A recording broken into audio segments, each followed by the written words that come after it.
Welcome to simply குப்பு. இன்றைக்கி கடலைக்கறி எப்படி செய்கிறதுன்னு பார்க்கலாம். அதுக்கு ஒரு கடாயில் கொஞ்சம் எண்ணெய் விட்டு கரம் மசாலா எல்லாத்தையும் சேர்த்துக்கோங்க. கிராம்பு, ஏலக்காய், பட்டை, ஒரு அன்னாசி பூ சின்ன துண்டு எல்லாத்தையும் சேர்த்து பட்டை ஒரு சின்ன துண்டு போட்டு பொரிய விடுங்க. இப்போது ஒரு அரை ஸ்பூன் பெருஞ்சீரகம்,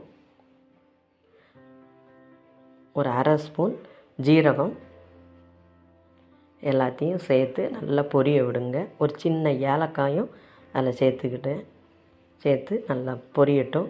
இப்போது 2 பெரிய பெல்லாரியை பொடுசாக கட் பண்ணி வச்சுருக்கேன், அதையும் அதில் சேர்த்து நல்லா வதக்கி விடணும்.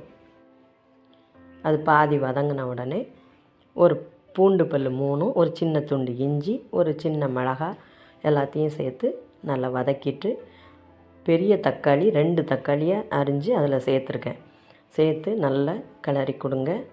இப்போ அதுலேயே ஒரு அரை ஸ்பூன் மஞ்சள் தூள், ஒரு ஸ்பூன் மிளகாய்த்தூள், காரம் உங்கள் அளவுக்கு போட்டுக்கோங்க, 1/2 ஸ்பூன் மல்லித்தூள், ஒரு அரை ஸ்பூன் கரம் மசாலா எல்லாத்தையும் சேர்த்து ஒன்று போல் பரட்டி கொடுக்கணும். நல்ல மசாலாம் ஒன்றா சேர்ந்து வதங்க விட்டு ஒரு கைப்பிடி அளவு தேங்காய் பூவையும் அதில் சேர்த்து லேசாக பரட்டிட்டு மிக்ஸி ஜாரில் சேர்த்து நல்லா பேஸ்ட் பண்ணி வச்சுக்கோங்க.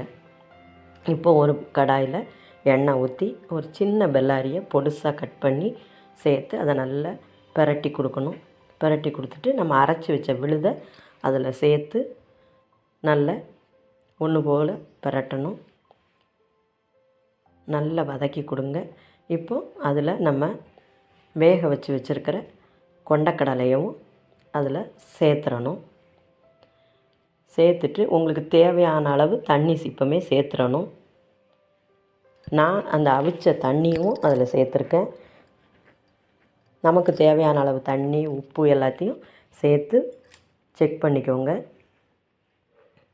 உப்பு காரம்லாம் இப்போ வேணால் சேர்த்துக்கலாம். நல்லா கொதித்த உடனே கொத்தமல்லி தழையை தூவி இறக்குனா கடலைக்கறி ரெடி. செஞ்சு பார்த்துட்டு கமெண்ட்ஸில் சொல்லுங்கள். பிடிச்சிருந்தா லைக் பண்ணுங்கள், சப்ஸ்கிரைப் பண்ணுங்கள்.